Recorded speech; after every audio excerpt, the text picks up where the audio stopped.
हा जो काही आपला नैसर्गिक शेतीचा जो काही मुद्दा आपल्या गावापर्यंत पोहोचतोय का, आपल्या शेतापर्यंत पोहोचतोय का, म्हणून शासनाने ही एक योजना राबवली की एक गावागावात कृषी सखी असावी, जेणेकरून तुम्ही आमच्याकडनं एक ट्रेनिंग घेऊन तुम्ही गाव स्तरावर तुमच्या पद्धतीने म्हणजे मातीत रुजवायचंय. आता हे फक्त तालुक्याला येऊन, जिल्ह्याला येऊन, मोठ्या मोठ्या कार्यालयात जाऊन सेंद्रिय शेतीच्या गप्पा न मारता आता गावातच अशी एक तुम्ही एक म्हणजे सरकारी ऑफिस म्हणा किंवा शेतकऱ्यांमधूनच तुम्ही सगळे पुढे आलात, तर शेतकऱ्यांमधूनच एखादं कोणीतरी पुढे येऊन आपल्या गावातच त्या शेतीविषयक माहिती देईल, जेणेकरून म्हणजे आम्ही इकडनं यायला जो काही वेळ होतो, आम्हाला पोहोचायला उशीर होतो, नाहीतर आम्ही म्हणजे गावागावात पोहोचू शकत नाही.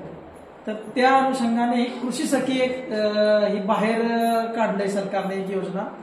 तर या योजनेत तुमचं किती महत्व आहे म्हणजे तुम्ही समजू शकता की एक अधिकारी कर्मचारी शास्त्रज्ञ समज बांधाबारापर्यंत पोहोचतोय, पण पूर्ण गावागावात पोहोचत नाही, गावात राहू शकत नाही. तालुक्याला असतंय ऑफिस, जिल्ह्याला असतंय ऑफिस, तर तुम्ही गावात राहून आपल्या शेतीचा जो काही विकास आहे तो आपल्या गावातच राहून आपण शेतीचा विकास घडून आणायचा आहे.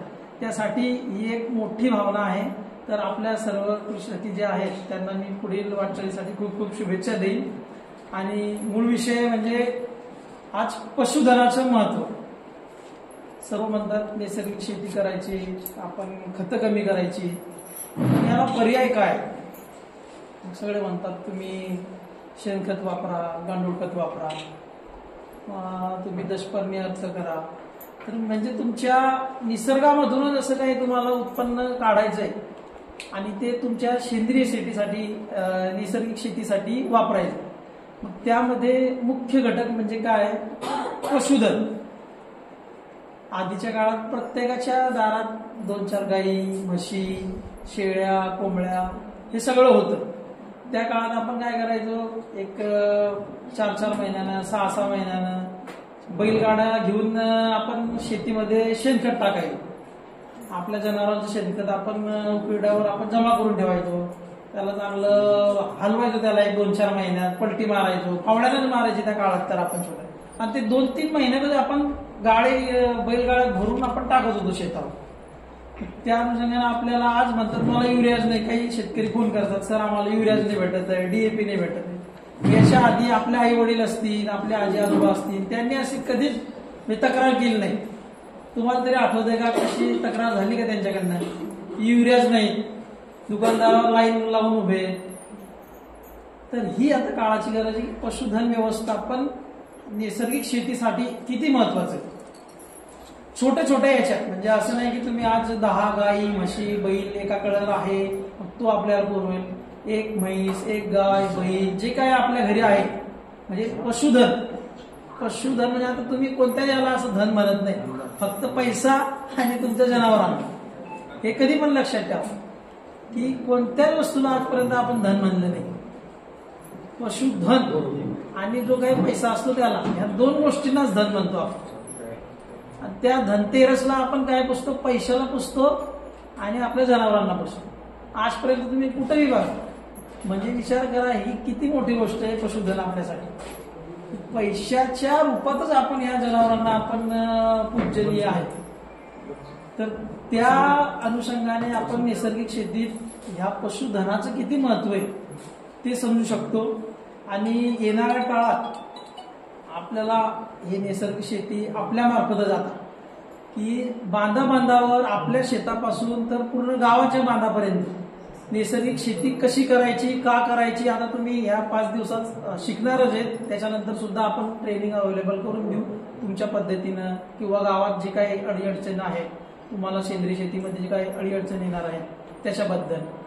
तर पशुधनाचं किती महत्व आहे म्हणजे आता तुम्ही एक उदाहरण म्हणून आपण एक गाय घेतली, एक गाय, म्हैस, एकच जनावर कोणते, तर त्याच्यापासून तुम्हाला एक 2 किलो दररोज समज काही शेण मिळतंय, 2 लिटर 4 लिटर जे काही गोमित्र मिळतंय, त्याला आपण असं जर आपण साठवणूक केली किंवा त्याचं दशपर्णी अर्क असेल, गांडूळ खत निर्मिती असेल, यामध्ये त्याचा वापर केला तर त्याचे काय काय फायदे. तर तुमच्या शेणखतामध्ये म्हणजे 1 किलो शेणखतामध्ये जवळजवळ 80 ते 85% कार्बन, म्हणजे तुम्ही म्हणता ना ह्युमिकची बाटली आणली, सगळे आणतात 100, 150, 200 रुपयाला, पण तुमच्या म्हणजे दारात पडलेलं एक पशुधनापासून 1 किलो शेण, म्हणजे आता मी तुम्हाला 1 किलो शेणाचं उदाहरण सांगतो. 1 किलो शेणामध्ये तुमचे जवळजवळ म्हणजे ते 100% सगळे मायक्रो ऑर्गॅनिझम आहेत. आणि जर त्या मायक्रो ऑर्गॅनिझमला आपण जर शेतीमध्ये आपल्या जमिनीत ते 1 किलो शेण कुजवलं तर त्याच्यापासून 98% कार्बन, म्हणजे ह्युमिक जे म्हणतात तुम्हाला, कार्बन वाढवायचं आहे, कार्बन कर, ऑर्गॅनिक मॅटर, 98% तुम्हाला त्या ह्युमिक त्याच्यावर उत्पन्न होईल, म्हणजे 1 किलो शेणापासून पण. आणि ते 1 किलो शेण जर तुम्ही मातीत मिसळून, म्हणजे तुमच्या 10 बाय 10 म्हणजे तुमचे 100 स्क्वेअर फूट एरियात जर तुम्ही टाकलं तर त्या जमिनीचा तुमच्या जवळजवळ 50% तुमच्या जमिनीत ऑर्गॅनिक कार्बन वाढेल. हे फक्त 1 किलो शेणाचं सांगतोय. मग आता तुम्ही त्याचा गुणाकार करून घ्या की जर 1 किलो शेणानं 100 स्क्वेअर फूट मध्ये एवढं होतंय, तर जर आपल्याकडं आपल्याच घरचं पशुधनाचं आपलं शेणखत, गोमूत्र हे जर आपण नुसतं कुजवून, आणि जर ह्या शेणखताला आपण 10-12 दिवस कुजवलं, असंच 1 किलो 2 किलो 10 दिवस, 10 किलो शेणखत आपल्याला 10 दिवसात मिळते 1 जनावरापासून, असं समजा आपण. तर हे 10 किलो म्हणजे तुमचे 1000 स्क्वेअर फूट. 10 किलो जर शेणानं 1000 स्क्वेअर फूट मध्ये 10 दिवसात आपला 98% ऑर्गॅनिक कार्बन वाढत असेल, तर 1 महिन्यात आपण केवढं शेण आपल्या इथं उत्पन्न होतंय 1 जनावर 2 जनावरांपासून. तर हे याचं गणित आता तुम्ही असं बारीक गणित सांगा शेतकऱ्यांना तुम्ही शेतावर जाऊन.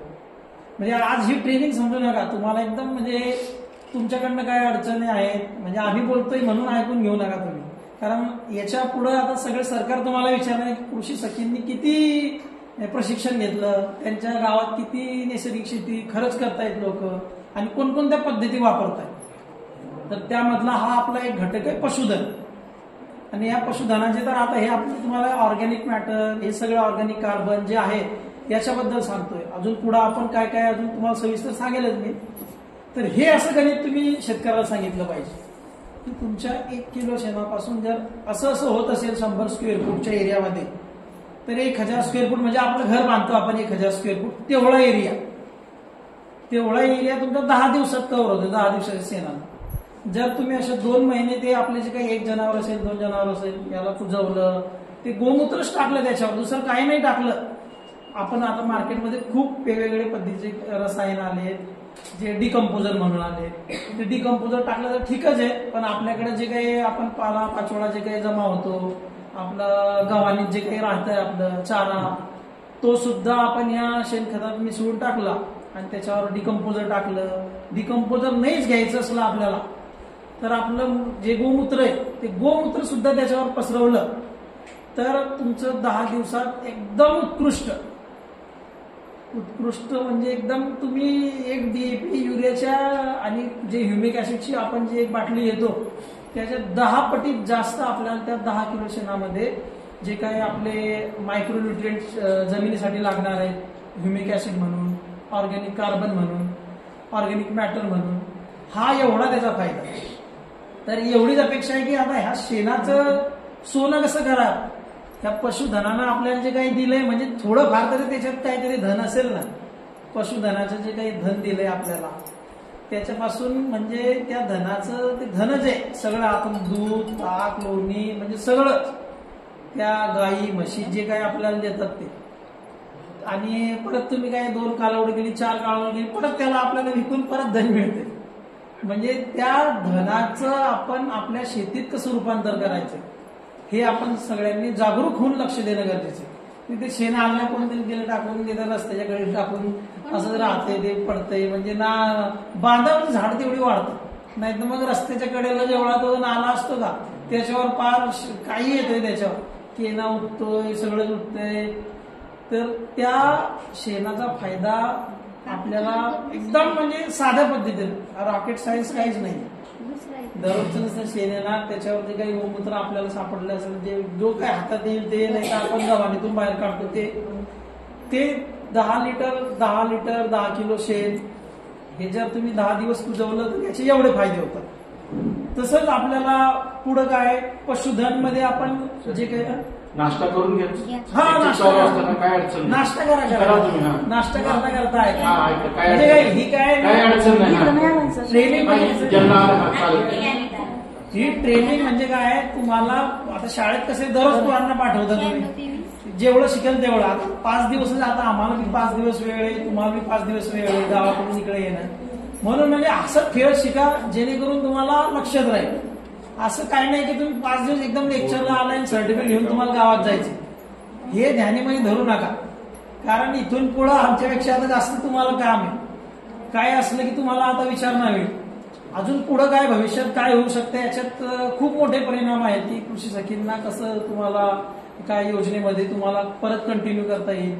ह्या म्हणजे हे सगळं भविष्य आहे, पण भविष्याची गरज आहे आता ही की आपल्याच गावातल्या आपल्या सखींनी समोर यावं आणि आपल्या शेतीत जी काही बदल होत आहे ते आपण बदल चांगल्या पद्धतीने नैसर्गिक पद्धतीने आपण आपल्या शेताचा विकास करून घ्यायचा. सगळीकडे बोंब होते की शेतीचे उत्पन्न दुप्पट करायचंय. पण काय आता खरं आधीच्या काळात काय होतं, आधीच्या काळात नाही आता पण सगळ्या शेतकरी बंधू लक्ष्म्याच बघत होत्या शेतीचं, गाळ टाकणं हे टाकणं. पण आता काय झाले आपले जे काही मंडळी ती मंडळी त्याच्यावर गेली, दुकानावर गेली की मी हे फवारलं, मी ते फवारलं, मी हे कोणत्या कंपनीचं होतं ते फर्टिलायझर टाकलं, ह्युमिक ऍसिड टाकलं. हे आता मग आता त्या दुकानातून आणलं मंडळीने की लक्ष्मीला टाकणं हातात शेतात. आणि आधीच्या काळात कसं होतं म्हणजे आम्हाला तर आठवत नाही की सगळे फक्त माल काढणं, मजूर पाठवणं, मजूरचा हिशोब घेणं, मोढ्यातनं माल टाकणं हे फक्त मंडळी बघत होती घरची. बाकी सगळी म्हणजे गाई म्हशी गुरी ढोरांचं सगळं करून लक्ष्म्या रानातलं करायच्या, निंदणं खुरपणं सगळं. पण आता उगा आपण म्हणतोय की खेत कसं आपलं डोस टाकायला माणसं लागतात, सगळं हळूहळू हे बदलतंय. तर आम्ही काय तुम्ही म्हणजे आपली मंडळी कोणाचं ऐकणार नाही. तर त्याच्यासाठी आता एक कृषी सखी म्हणजे घरची लक्ष्मी म्हणली की नाही टाकायची, डोस टाकायचा नाही, फर्टिलायझरचा पोते आणायचे नाही 100-1800 रुपयाला, 1875 काय झालंय आपलं DAP 380ची युरिया झाली आहे. तर त्या लक्ष्मीने म्हणलं म्हणजे जरा आम्ही सांगितलं तो ऐकणार नाही, जाऊ सर काही सांग. पण लक्ष्मी म्हणली की नाही बाबा आयुष्यात पैसे नाही तुम्हाला देणार, म्हणजे आता तुमच्याच हातात आहे.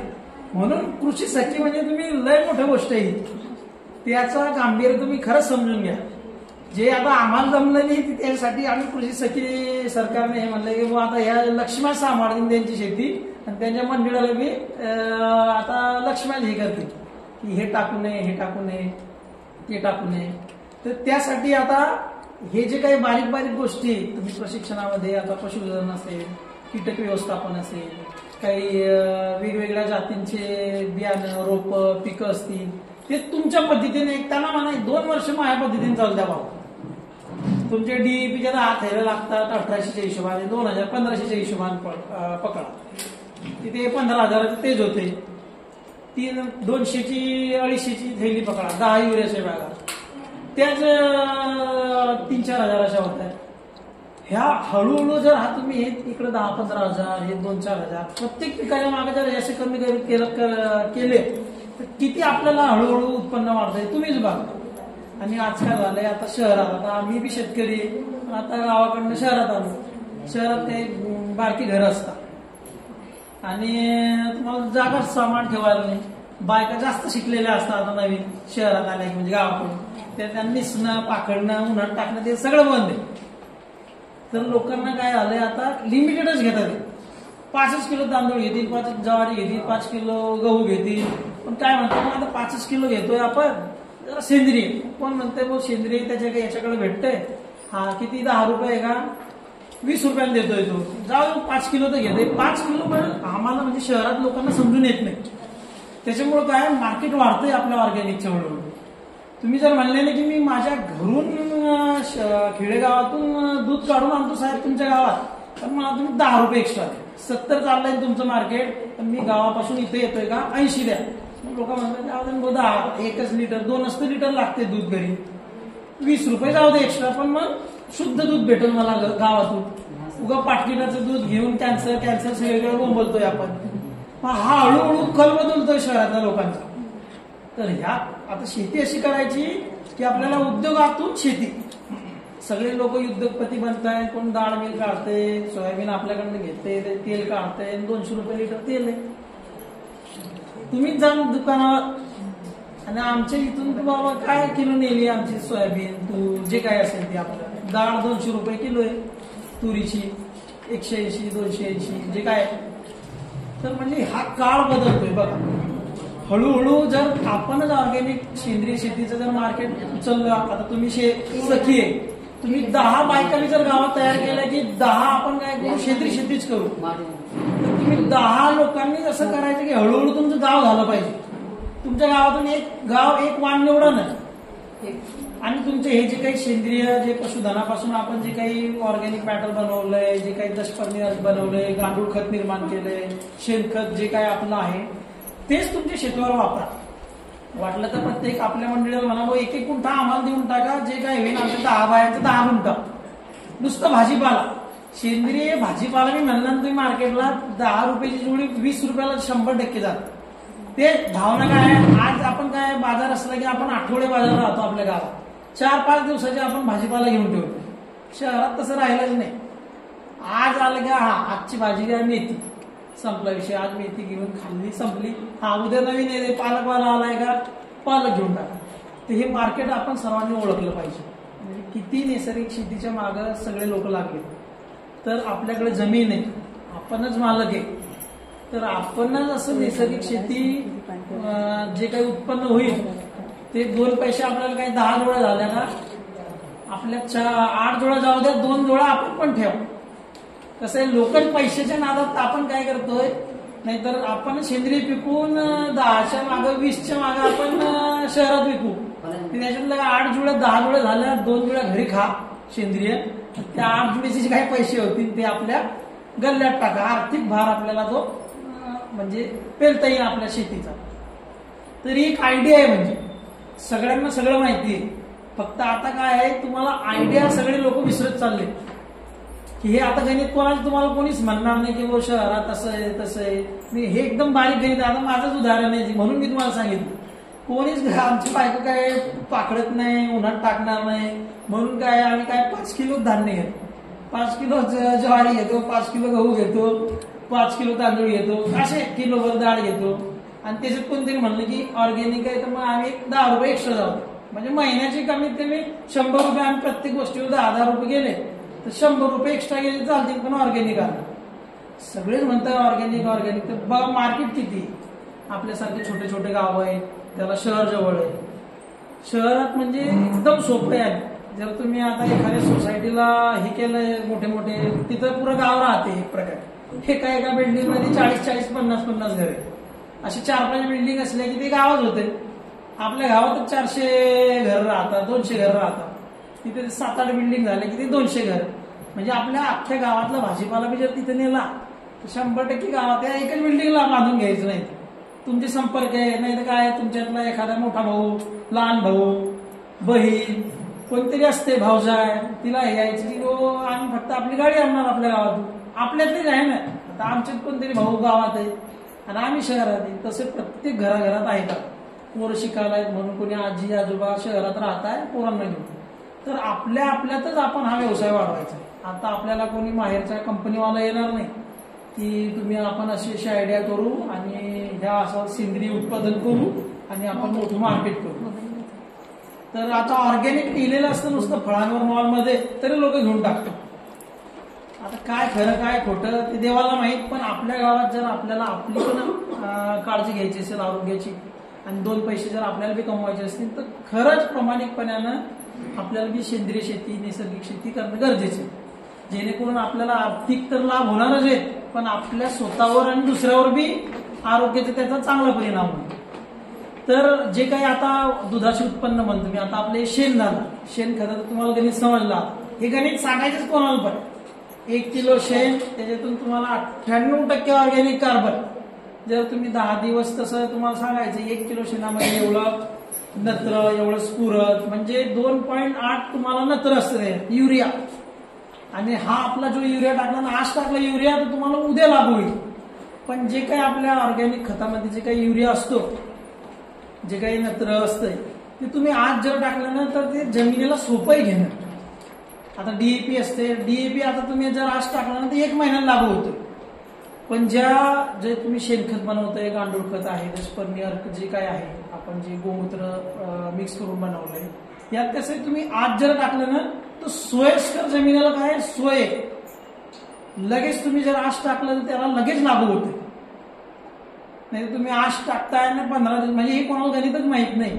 डीएपी आज आणून टाकतोय, आपण कधी आणतोय, जरा खराब वाटतंय पीक, तेव्हा तुम्ही डीएपी आणणार आणि टाकणार. पण ते खराब झालेले पीक 1 महिना अजून खराब होईल, मग नंतर तुम्हाला डीएपी लागू होईल. तर त्याच्यासाठी ही गरज आहे. म्हणजे आपला शॉर्टकट नाही म्हणता येणार याला, आपल्याला म्हणजे रूट चेंज करायचा आहे. फक्त आपल्याला जो काही वेळ लागतोय, ज्याचे काही आपल्याला रिझल्ट येत नाहीत आपल्या शेतीमध्ये, तर हा आपल्याला एकदम उत्तम पर्याय आहे. पशुधनापासून जे काही आपल्याला गावणीतला जो चारा असतो, तो शेणखत आहे, हे सगळं मिक्स करून जर तुम्ही आपल्या शेतावर तोच वापर केला, सगळ्यात जास्त माझा हाच एक विषय आहे की तुम्ही शेणखत जास्तीत जास्त वापरा. जर तुम्हाला बायोमिक्स, आता आपल्याकडे काय काही लोक म्हणतात की उन्नी अळी होते शेणखतात, तर बायोमिक्स सारखे एक जैविक घटक आपल्या कृषी विज्ञान केंद्र, वसंतराव नाईक मराठवाडा कृषी विद्यापीठ परभणी यांच्या अंतर्गत आपण उत्पन्न करतोय त्याचं, आणि आपल्या 210 रुपये लिटर प्रमाणे आपण ते विक्रीला ठेवतो आपल्या कृषी विज्ञान केंद्रात असो किंवा परभणी कृषी विद्यापीठामध्ये. तर जर तुम्ही एक 10 दिवसानंतर जे काही तुम्ही कुजवलेलं शेण आहे, शेणखत आहे, त्याच्यावर हे उन्नी अळीची म्हणजे उन्नी अळीचा प्रभाव होऊ नये म्हणून जर तुम्ही हे 1 लिटर 5 लिटर जे काही तुमच्या शेणखत ज्या प्रमाणात आहे त्या प्रमाणात जर तुम्ही त्याच्यावर शिंपडून सुद्धा दिलं तर तुम्हाला उन्नीचा प्रभाव सुद्धा 100% टाळता येईल. तर आपण आपल्या शेतात वापरताना ही एक सुद्धा काळजी घ्यायची की आताच्या काळात म्हणता येईल उन्नी जास्त होऊन जाते शेणखतात, तर जे काही ट्रायकोडर्मा, मेटरायझियम, बायोमिक्स, हे जे काही विविध जैविक खत आहे, जैविक बुरशीनाशक आहे, हे तुम्ही त्या खतामध्ये वापरा. म्हणजे तुम्हाला हा जो काही बुरशी उन्नीचा जो काही प्रकार शेणखतातून पसरतो तो सुद्धा कमी करता येईल. यानंतर आपण वळूया आपल्या पशुधनाचं दुसरं एक आहे, आपण दूध उत्पादन. सरळ म्हणतात की आता शहरात प्रत्येक म्हणतंय की पाकिटाचं दूध पिल्यावर आपल्याला कॅन्सर होते, सगळ्या टीव्हीवर, व्हॉट्सअपला सगळीकडे चर्चा सुरू आहे.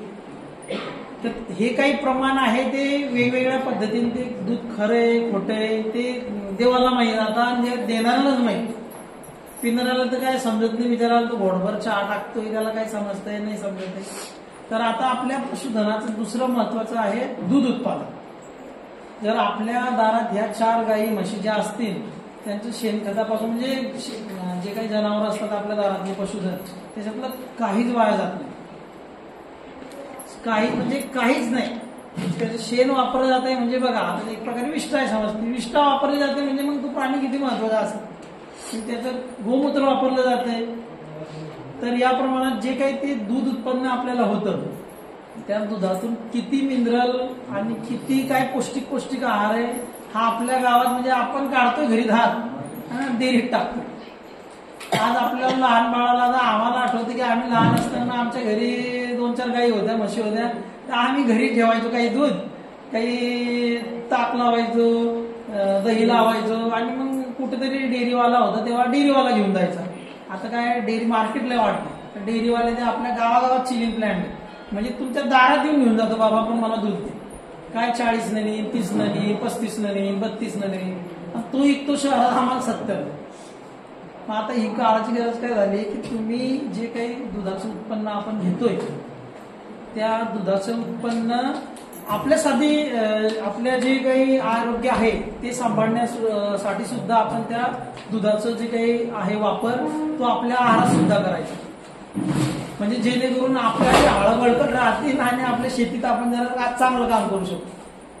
तर दुधाचं महत्व म्हणजे किती, तुम्ही आता हॉटेलमध्ये गेले की पनीर खाताय, 250 रुपयाच्या खाली कुठंच 4 तुकडे पनीरची भाजी भेटत नाही, कधीच भेटणार नाही तुम्हाला. तुम्ही बघा पनीर तडका, पनीर मसाला, काहीतरी दूध टाकून देतील, क्रीम टाकून देतील, म्हणजे हे बी दुधाचंच आहे, बटर टाकून देतील, बटर मसाला पनीर, हे काय दुधापासूनच बनलेले पदार्थ आहे. तर आपल्या नैसर्गिक शेतीमध्ये हा सुद्धा एक गाभा असू द्या की दुधाचं जे काही उत्पन्न होतंय त्याच्यातून सुद्धा तुम्हाला काही वेगळा मार्ग काढता येतोय का, काही आर्थिक लाभ होतोय का. 10-10, 5-5, 2-2, 4-4 ज्याच्याकडे जनावर आहेत त्या सखी एकत्र येतील का, तुम्ही सखीच्या माध्यमातून गावातून अशी काही ग्रुप बनवू शकता का की ज्याच्यातून तुम्ही 10 लिटर दूध होते, 5 लिटर दूध होते तुमच्या घरी, तर त्या 10 बायांनी 1 लिटर दूध आणायचं. म्हणायचं की आज आपण काय करू, 3 वाजता भेटू, 2 वाजता भेटू, प्रत्येकीनं सकाळचं जे 10 लिटर मधले 1 लिटर काढलंय दूध ते आपण 10 लिटर 10 बायांनी जमा करायचं दुपारी, त्याचं पनीर बनवायचं.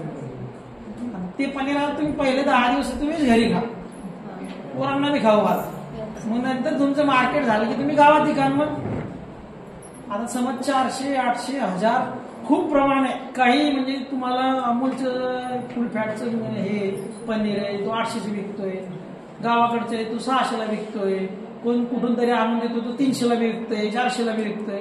तर आपलं जे काही तुम्हाला खर्च येते ते तुम्हीच काढा खर्च, की 1 किलो पनीरला किती खर्च आला.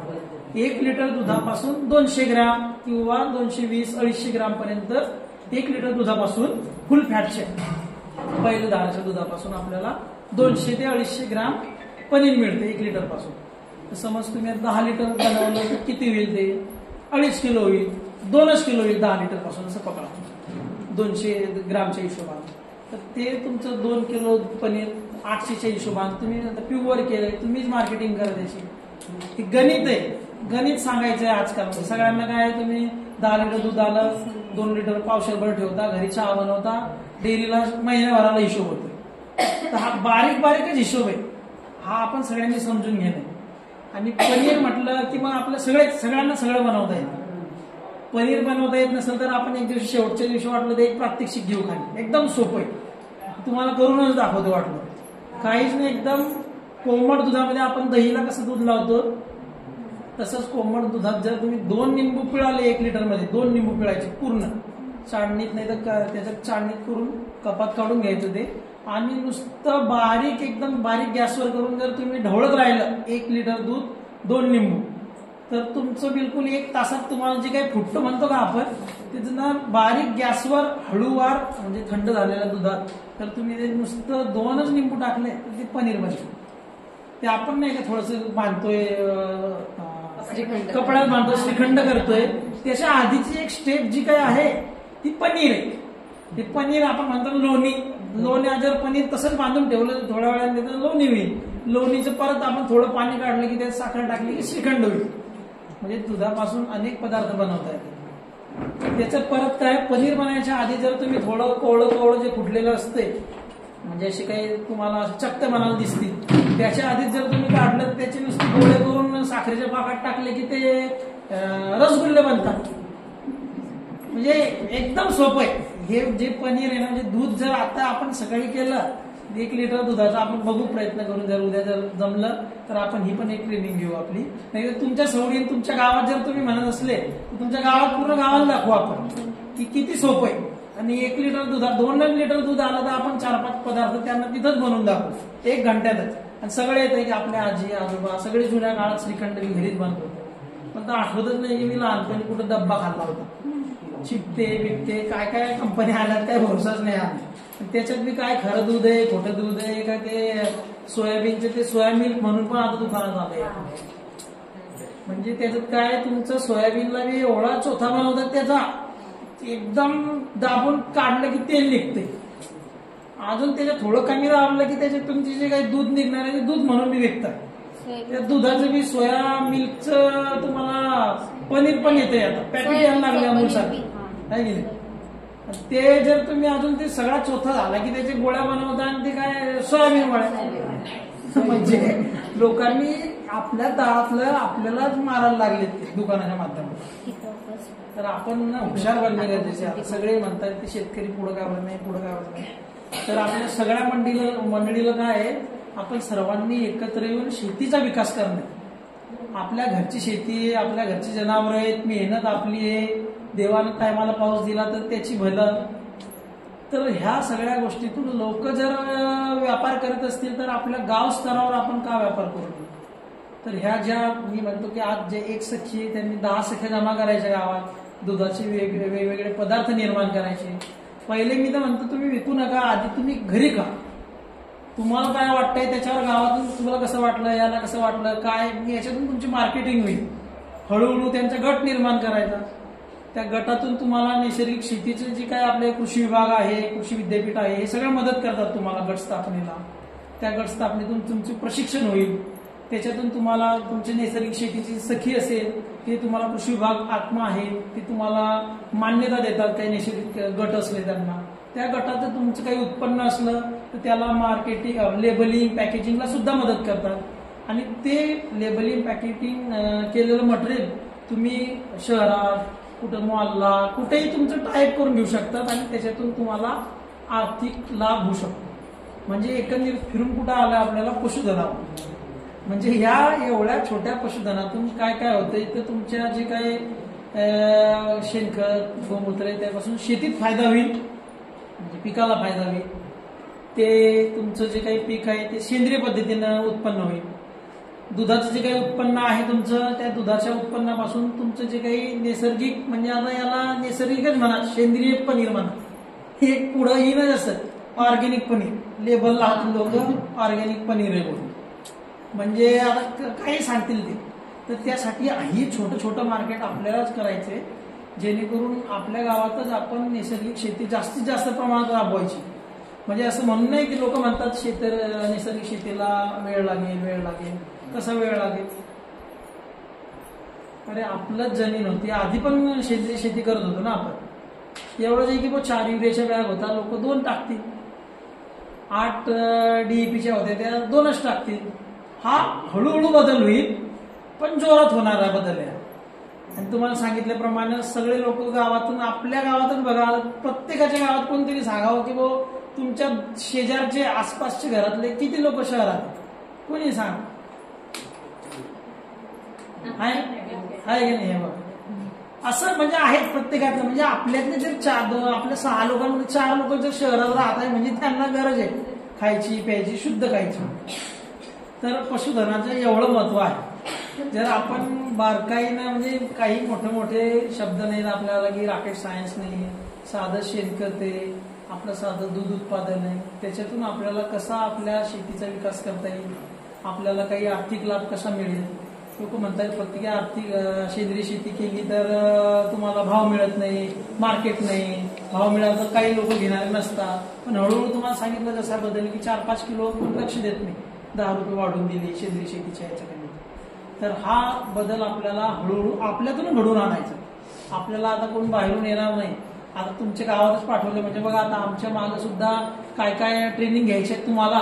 जे आम्हाला पण एक चॅलेंज आहे की कृषी सखींना असं सबलीकरण करायचंय की जे काही आम्ही सायंटिस्ट, शेतकरी, आपल्या कृषी विद्यापीठ, कृषी विज्ञान केंद्र, तसेच कृषी विभाग, हे जे काही वेगवेगळ्या तंत्र आणते शेतीमध्ये, ते तंत्र तुमच्या माध्यमातून आपल्याला आपल्या गावावर, आपल्या बांधापर्यंत सर्वांना सांगायचं. आणि कृषी सखीच का बरं निवडली हे पण एक विशेष आहे.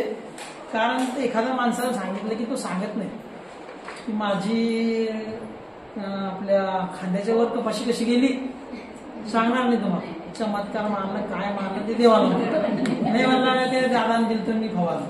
पण एखाद्या बायात जर घोळका तुम्ही 4 सखी बसवला, तुमच्या म्हणजे तुमच्या कोणत्या डब्यात मीठ आहे, कोणत्या डब्यात आहे, लाल झाकण्याच्या याच्यात मिरची ठेवते, कारण लाल मिरची आठवण राहील मला, पांढऱ्या झाकण्याच्या डब्यात मी मीठ ठेवते. म्हणजे इथून गोष्टी असतात. म्हणून शासनाला पण सुद्धा कळालं की हो, कृषी सखी ही एक इमानदार व्यक्ती आहे की जे काही आमच्याकडनं तुम्ही ट्रेनिंग घेणार ते 100% तुमच्या बांधापर्यंत पोहोचेल. असं म्हणत नाही मी की आपली मंडळी करत नाही.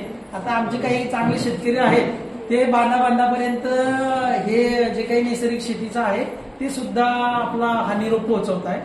तर या प्रशिक्षणाच्या आधारात मी एवढं सांगू इच्छितो की एकात्मिक पशु व्यवस्थापन आणि ह्या शेतीशी निगडीत, नैसर्गिक शेतीशी निगडीत हे पशुधन किती महत्वाचं.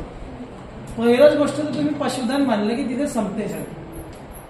तुम्ही फक्त लक्ष्मी पैशाच्या स्वरूपात सोन्याच्या नाण्या, चांदी जी असेल तिला लक्ष्मी म्हणताय की लक्ष्मी विषयात. अरे पण पशुधन आहे ना तुमच्या दारात, कोणतेही असू दे, शेळी, मेंढी, गाय, बैल, म्हैस, जे काय आहे ते कोंबडे, हे सगळं पशुधन आहे. तर कोणाला तरी माहित असेल ते जुन्या देवी देवतांना आपल्याला की ह्या दोनच गोष्टींना धन म्हणायचं, म्हणून त्यांनी फक्त एक सोने, नाणे, चांदी जे काय त्याला धन म्हटलं आणि या जिवंत जनावरांना धन म्हटलं. तर आपला हा एवढाच या माझ्या विभागामार्फत मी एक विनंती करेन की एकात्मिक पशुधन व्यवस्थापन नैसर्गिक शेतीसाठी किती महत्वाचं आहे हा निरोप तुम्ही तुमच्या बांधापर्यंत पोहोचवावा. आणि याच्यातील जे काही वेगवेगळे ट्रेनिंग आहे, वेगवेगळे काही जे काही तुम्हाला गाव स्तरावर तुम्ही आता आमच्या संपर्कात आहेत, आपले ग्रुप आहेत व्हॉट्सअपला, जे काही इंटरेस्टेड लोक असतील, तुम्ही नाही ऐकले तर तुमची मंडळी असेल किंवा त्यांना सांगायचं की 4 शेळ्या, 4 मेंढ्या, वेगवेगळ्या कृषी विभागाच्या योजना सुद्धा आहेत, केंद्र सरकारच्या सुद्धा योजना आहेत. त्या योजनांच्या माध्यमातून तुम्हाला ते काय घेता येते का, नाही घेता येत असलं तर आपल्या जे काही आपल्या वडिलोपार्जित आपल्याकडे जे काही पशुधन आहे त्याचा आपल्याला व्यवस्थितपणे कसं काय आपल्याला त्याचा वापर करायचा आहे, त्याचा आपल्या नैसर्गिक शेतीसाठी किती प्रमाणात आपल्याला वापर करता येईल आणि त्याचा कसा फायदा आपण घ्यायचा. आता आपल्या म्हणजे पशुधन घरात दारात आहे पण तो घेत कोण नाही फायदा. तर हा हळूहळू नैसर्गिक शेतीसाठी या पशुधनाचा आपण जास्तीत जास्त वापर करून फायदा घ्यावा आणि आपले जे काही आर्थिक लाभ आहे जास्तीत जास्त आर्थिक लाभ आपल्याला मिळावा ही मी ईश्वरचरणी प्रार्थना करतो. आणि आपल्या या 5 दिवसात जे काही ट्रेनिंग राहिलंय, तुम्हाला जे नाही समजलं ते आपण येणाऱ्या काळात आत्माच्या मार्फत तसेच कृषी विभाग, कृषी विद्यापीठ परभणी, कृषी विज्ञान केंद्र बदनापूर यांच्या मार्फत आपण वेळोवेळी हे जे काही ट्रेनिंग आहे ते आपण पूर्ण करणारच आहोत. आणि जे काही तुम्हाला वाटलं तर काही ग्रुप असतील, छोटे छोटे महिलांचे ग्रुप असतील, दुधाचे उत्पन्न म्हणा, वेगवेगळ्या तुम्हाला तर वाटलं सोयाबीनचे जे काही दुधाचं आहे ते पण आपण करून दाखवू. पण जे घरी आपलं पशुधन आहे त्याच्यातूनच जर आपल्याला करता आलं तर ते अधिक उपयोगी. तर मी सर्वांना या 5 दिवसीय प्रशिक्षणाच्या जसे की आपल्या इतर ट्रेनिंगसाठी आहेत त्यांना मी शुभेच्छा देतो आणि आपल्या पशुधनावर जास्तीत जास्त काळजी घेऊन आपल्या नैसर्गिक शेतीचे त्याचा वापर करावा, त्या शुभेच्छा देतो. धन्यवाद.